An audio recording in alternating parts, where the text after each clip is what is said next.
muito bem-vindos a mais um programa Triciatados. Hoje o nosso programa está super informativo, com duas pessoas capacitadíssimas na medicina. Dr. Dimas, cirurgião robótico, urologista, Dr. Thales, cardiologista. Essa já é uma conversa que já está no segundo programa, né? Ao invés de nós fazermos entrevistas separadas, unimos aqui essas duas grandes esferas, né?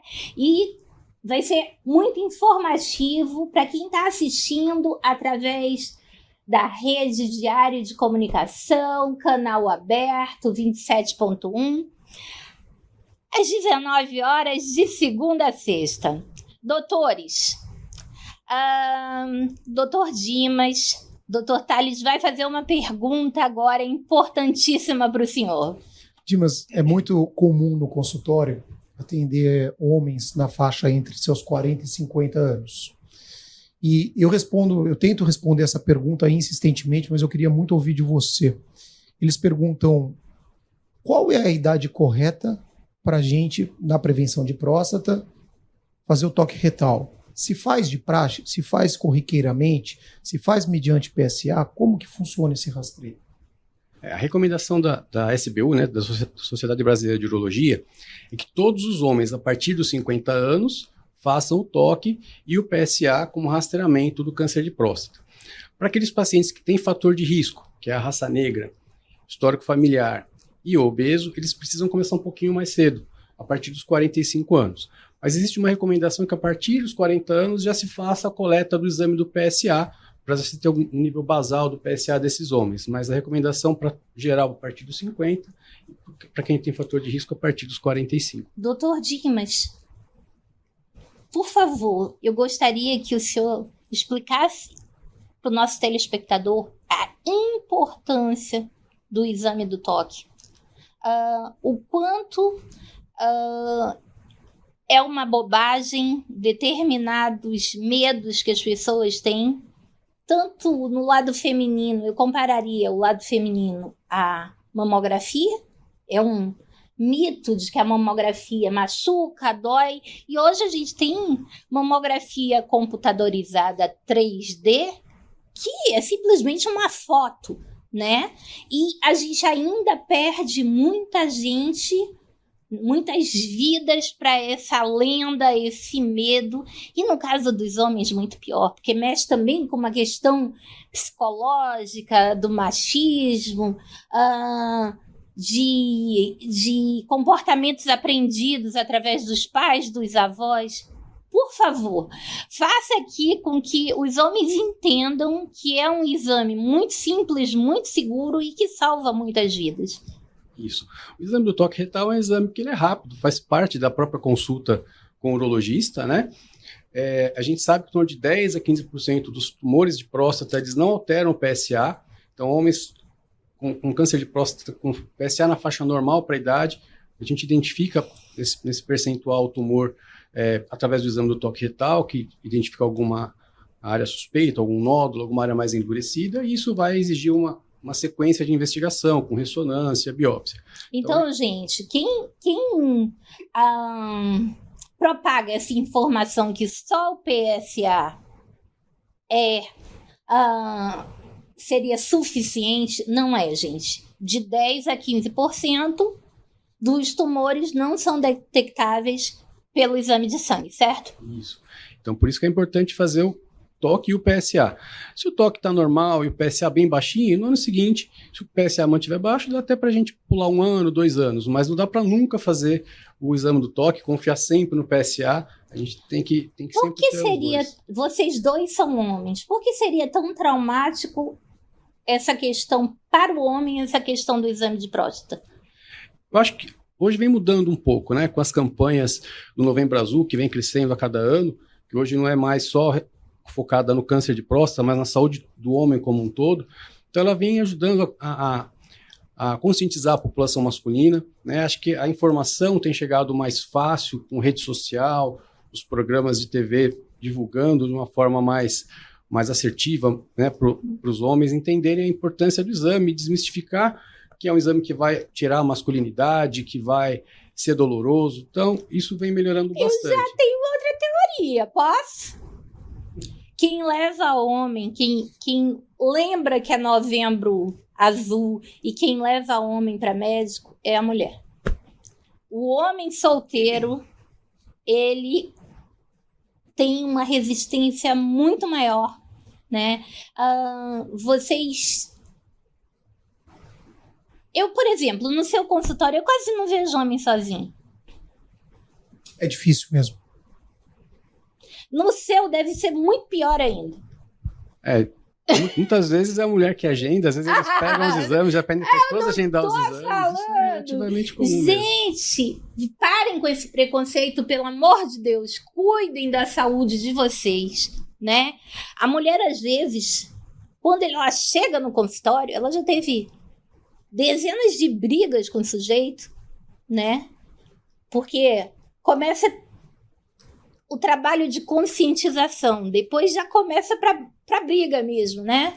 Mas, Trícia, eu acho que a mulher ela tá muito acostumada a ir ao médico desde a menarca.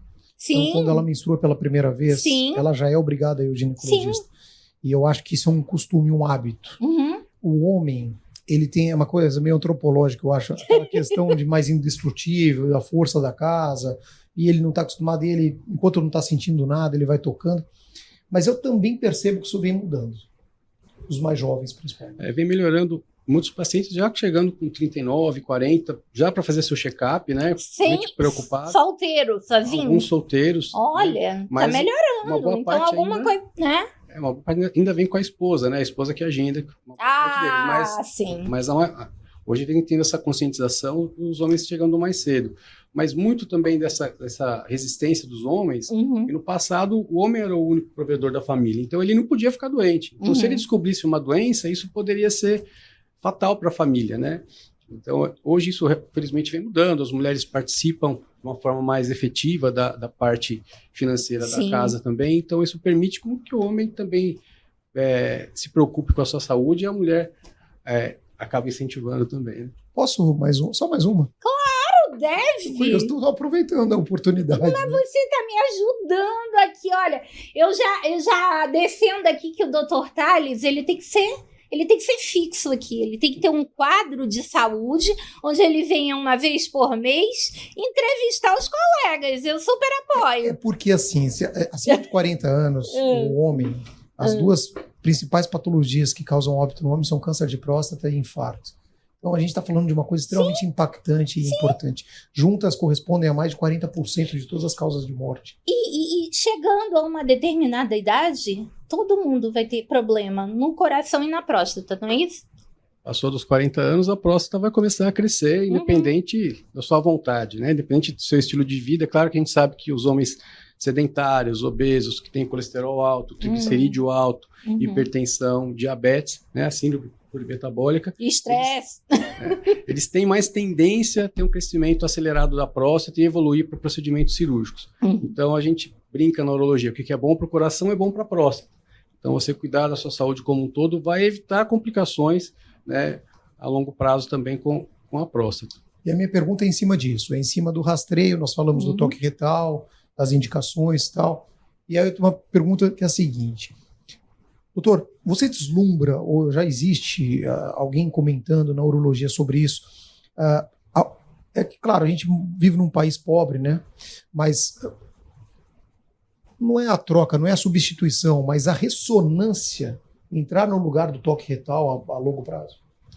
Isso é uma discussão que vem sendo bem frequente na urologia, né? O problema é como você falou, a gente vive num país pobre, né? Muitas pessoas têm recursos, então no meio privado, às vezes você consegue trocar o toque pela ressonância para aquele paciente que é muito resistente, mas a ressonância ela é melhor do que o toque, ela é muito mais sensível, muito mais específica, então a gente, em alguns casos, acaba abrindo mão direto da ressonância, dependendo do histórico do paciente, ou pela resistência do paciente em fazer o exame do toque, mas acho difícil entrar como uma rotina pela questão de custo, né? Mas nos Estados Unidos eles fazem com uma frequência bem maior por conta de questão financeira, né? Um país bem mais rico do que o Uma pergunta de leigo aqui mesmo, né? Se existe um exame que tem um custo muito menor, que não tem radiação nenhuma, e que demora 1 segundo, a ressonância não deveria ser um exame, digamos, de segunda fase? Hoje a ressonância ela entra nessa segunda fase, né? A recomendação é o toque e o PSA.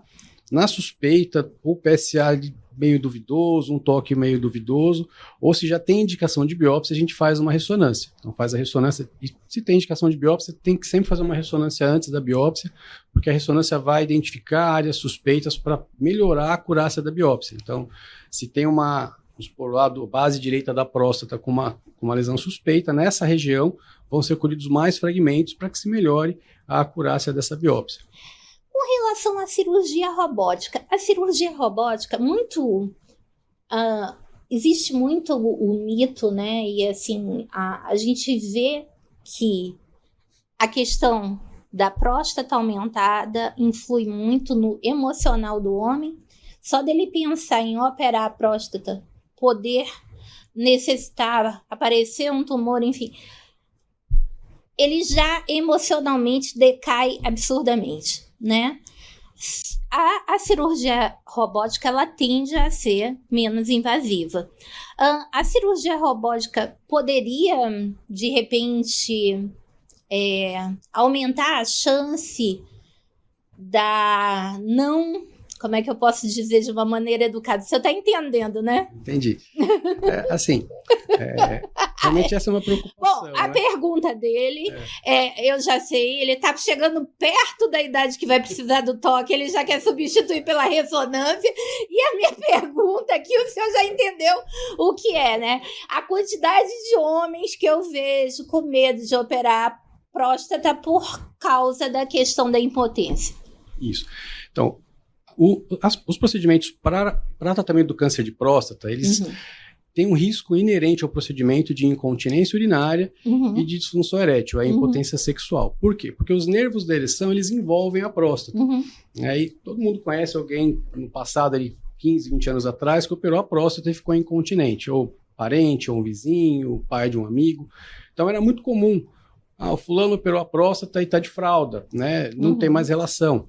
Porque essas estruturas importantes dessa parte funcional do homem, elas são muito juntas à próstata. E a cirurgia robótica, ela veio para mudar esse cenário. Então, a cirurgia que mais se beneficia da cirurgia robótica é a cirurgia para o câncer de próstata. Por quê? Porque a cirurgia robótica, ela nos dá uma visão tridimensional, então dá a impressão de que a gente está dentro do paciente operando, e a gente consegue visualizar aqueles nervos da ereção, que nas cirurgias convencionais a gente sabe que ele passa por ali, mas a gente não consegue visualizá-los. E com a robótica a gente consegue identificar o nervo e afastar ele da próstata. Então a gente tem uma preservação maior desse que é um feixe vasculo-nervoso, são vasos e nervos, né, que são responsáveis pela ereção. Então a gente consegue uma preservação que vai permitir uma recuperação mais rápida da parte sexual. E também a parte da continência, o esfíncter urinário, ele fica uma parte dele dentro da próstata.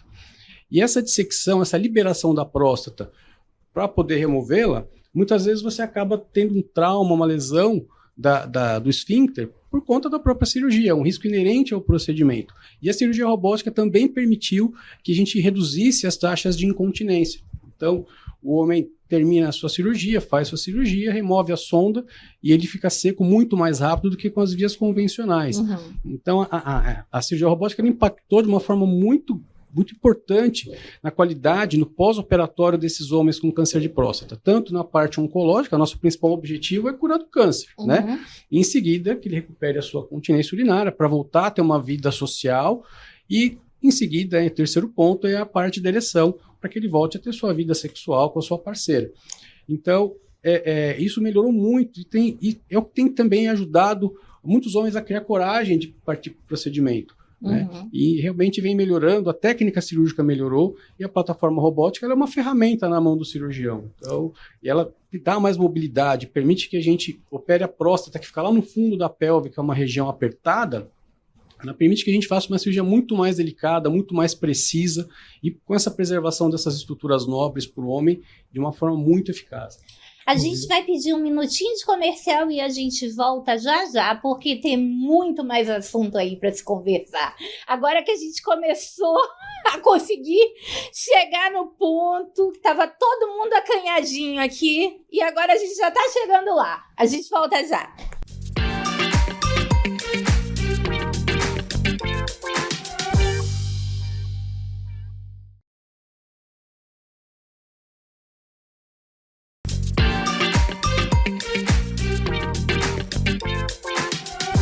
Voltando a mais um bloco nessa conversa super informativa com esses dois médicos da melhor qualidade, Dr. Dimas e Dr. Tales. Nós estávamos falando do benefício da cirurgia robótica em relação aos cuidados para não atingir as regiões mais sensíveis, né? Há uns anos era praticamente um atestado de incontinência, uma cirurgia de próstata. E hoje não é exatamente mais isso, né? Antigamente eu via que o sujeito ele não conseguia mais sair para jantar fora, para ir a um cinema, com medo, né, da questão da incontinência urinária, enfim. Acabava a vida social e a vida matrimonial, ou, digamos, os dates, né, para ser modernos, mais ainda, né?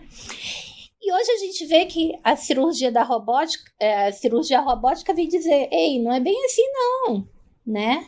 Existe sobrevida. Então eu tenho amigos, né, que tiveram câncer de próstata, se beneficiaram da cirurgia robótica e foram pais sem nenhuma intervenção pós tratamento robótico. Isso é fato ou isso é lenda? Houve ajuda? Houve uma ajuda. Isso tá igual a história da Cláudia Raia, né? A Cláudia Raia dizer que aos 56 anos engravidou naturalmente. Tem sempre uma história de uma viagem, né, doutor Dimas? Não, viajei e tal, voltei grávida, ou nós viajamos e eu engravidei, ele fez a cirurgia de próstata, mas funcionou legal e tal. Não é bem assim.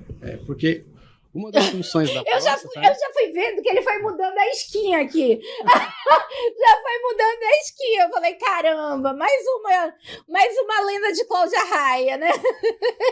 Porque, assim, eu sempre quando eu vou dar alguma palestra sobre o Novembro Azul, saúde do homem, eu sempre começo a palestra falando, para que raio serve essa próstata, né? Só para dar câncer? Não, a próstata tem uma função. Ela é uma glândula que ela produz uma parte do líquido seminal, uma parte do esperma, que é responsável pela nutrição dos espermatozoides. Então, os espermatozoides, que são os responsáveis pela fertilidade, pela fecundação do óvulo, eles são produzidos pelos testículos. Aí eles vão viajar ali pelo epidídimo, ducto deferente, até ficarem armazenados ali nas vesículas seminais perto da próstata. E a próstata produz o líquido para nutrir esses espermatozoides. E todo homem que remove a próstata por conta de tumor, por conta de câncer, ele não vai mais ejacular. Ele volta a ter uma vida sexual, volta a ter ereção, numa boa parte dos casos, com a cirurgia robótica, mas ele não ejacula mais, não sai mais o esperma. Então, mas é possível, só desculpa. Mas ele não fica estéril no sentido de não poder nunca mais ter um filho geneticamente dele, porque é possível fazer a coleta do espermatozoide diretamente do epidídimo ou do testículo. Então existem técnicas de fertilização assistida que permitem que esse homem consiga ter filho no futuro, ou até mesmo se aquele homem é relativamente jovem e tenha um câncer de próstata, ele pode preservar o sêmen antes da cirurgia. Era isso que eu ia perguntar. Esses casos, faz uma preservação de sêmen ou já do embrião, caso ele já tenha o relacionamento antes do tratamento, ou se faz depois através daqueles micro pedacinhos, né, que você pode dizer de uma maneira mais técnica, mas... Isso. Tudo vai depender da fase da vida do homem, né? Se ele ainda não tem filhos, ou se eventualmente acaba entrando num novo relacionamento e a parceira não tem filhos, aí ele provavelmente não vai ter preservado o sêmen, ele pode fazer a coleta direto do testículo. Mas aquele homem que ainda não tem filhos e tem o desejo de ter filhos, ele pode fazer essa preservação antes do procedimento cirúrgico para garantir uma quantidade de espermatozoides mais Então, olha, tem três maneiras aí, tem 3 soluções, né? Preservar o sêmen, preservar o embrião ou depois fazer a coleta. Quer dizer, tem que ter uma ajudinha do Dr. Dimas, mas dá certo, né? Funciona, né? Eu me lembro que eu precisei da ajuda de tratamento de infertilidade para ser mãe. E naquela época, os meus filhos já estão na faculdade, já estão grandes. Naquela época não se falava a respeito. Era uma vergonha falar sobre isso. Então, para mim, era muito complicado conseguir indicação, porque as pessoas não diziam ter problema, e quem diziam que não tinha um problema, e quem tinha problema não dizia ter feito, não assumia ter feito e nem indicava quem era. E depois, né, que eu me beneficiei do tratamento de um sujeito maravilhoso, que aquilo era a época do Roger Abdelmaci, né? Mas existia um sujeito que não era midiático, que era um cientista, com um perfil muito parecido com o Dr. Dimas, assim, muito reservado e tudo, no Rio de Janeiro, que atendia uns índices excelentes, né? E a quem eu agradeço até hoje, eu sou eternamente grata, Dr. Luiz Fernando Daly, Dr. Carlos Lonsdale, que fez os meus partos, e o Dr. Sérgio Simões, que é o mais antigo ultrassonografista em atividade do Brasil. Então, foram pessoas excelentes, e eu digo que lá sabe aquele combinado, ganhe um, leve 2, porque eu fiz o tratamento para a primeira, e no primeiro aniversário dele, eu já estava grávida do segundo, não sabia nem como. Não tinha a menor ideia de como, entendeu? Faixa bônus de disco, vocês lembram quando o disco tinha uma faixa bônus? Pois era isso, né? E hoje eu vejo que as pessoas não só já falam de tratamento de infertilidade, como eu vejo. Por exemplo, o meu sobrinho, quer dizer, sobrinho do meu marido, ele já... A mulher é médica, né? Mas você sabe que a médica jovem, ela tá batalhando ali para chegar num nível, ela vai pensar em ser mãe quando o índice de fertilidade já caiu, mas eles já preservaram embriões, entendeu? Então eu tô vendo que hoje a turma tá tendendo a se preocupar com isso antes, fazer preservação de embrião e tal, não diminuindo digamos assim, a necessidade de se ter aquele momento ideal. Como é que eu posso falar de uma maneira melhor? Eu acho que a minha geração antecipava muito a questão da maternidade dos filhos por medo de que não se pudesse tê-los mais velhos. E hoje em dia a ciência já veio para dizer que não, vamos estabilizar a vida primeiro. Você hoje já pode, por exemplo, doutor Tales não pretende ser pai, não é isso? Ou já mudou de ideia? Não, continua. Não pretende ser pai. Isso já é uma coisa conversável e socialmente super aceitável, né? O que, quando eu casei, era impossível. Até o próprio padre que me casou, a principal preleção dele, assim, tipo, na véspera do casamento, sentamos e o objetivo do casamento era gerar uma família com filhos. Hoje as famílias podem ser 2. 3, 1. 1 e 3 pets, né? Existem muitas outras formas de famílias e são famílias da mesma maneira e funcionam muito bem, né? A gente viu isso no consultório. Né? Hoje, eu tive muita dificuldade de ser mãe e eu amei a infância dos meus filhos, mas eu amei intensamente. Eu vivi intensamente a infância dos meus filhos e eu sonhava em poder repeti-los quando fosse avó. Só que hoje o tempo vai passando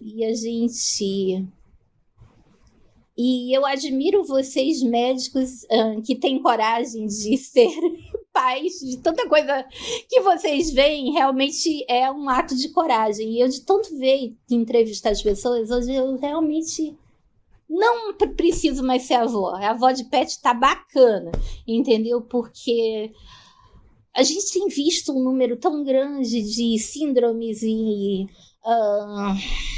transtornos e uma série de coisas que eu acho que, para quem for pesquisar, se desestimula totalmente, né? Você sabe que o consultório médico é uma faculdade, né? Uhum. A gente aprende muito com a experiência dos outros, porque a gente atende todas as tribos, todos os credos, todas as formas de pensar diferentes. Você nunca sabe quem vai entrar no seu consultório. Aliás, desculpa, mas a sua sala de espera tá, olha, a sala de espera do Dr. Esber tá muito mais bacana para encontrar os amigos da minha época do que qualquer balada que possa ter, qualquer festa. É uma super confraternização, a geração tá lá, né? Reencontro de amigos. Eu super aconselho, mas desculpa tê-lo interrompido. Imagina. E a gente aprende muito. E a gente aprende muito, inclusive, também com os mais jovens, porque a forma de encarar e a nossa abordagem muda muito. Porque você imagina, entra uma senhora de 80, 90 anos e logo na sequência entra um casal de 20 e poucos anos de idade. A forma de você abordar o mesmo aspecto preventivo é completamente diferente. E isso é meio desafiador, né? Não, aí realmente eu vi isso essa semana. O senhor levou uma senhorinha cadeirante, eu lembro até o nome dela, e em seguida entrou um jovem todo shapeado, como a gente fala, né? Então, assim, eu fico imaginando que você tem que trocar, é como se ativasse uma tecla SAP para mudar de língua, né?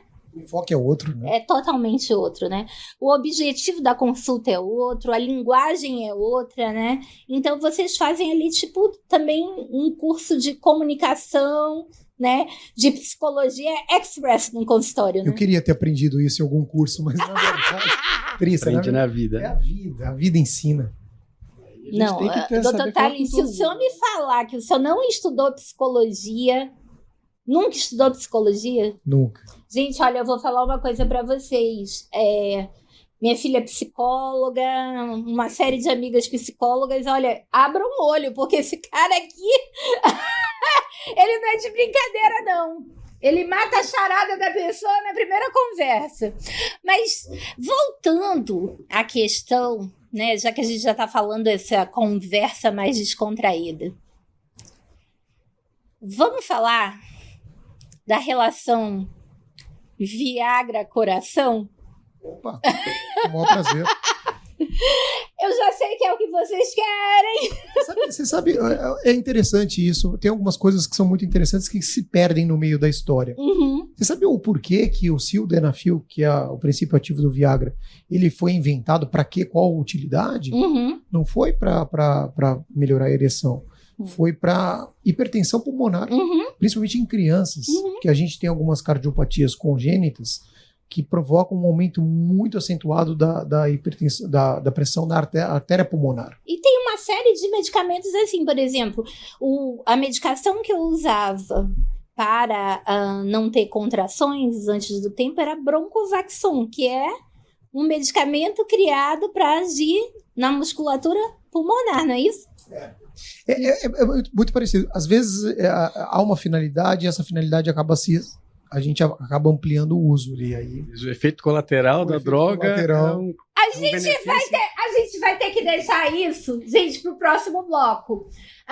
Vamos ficar aqui no suspense, no mistério. Os dois vão conversar um pouquinho. E a gente já convida para o próximo, com essas duas feras que Aqui é o Encontro de Gigantes. Até o próximo bloco.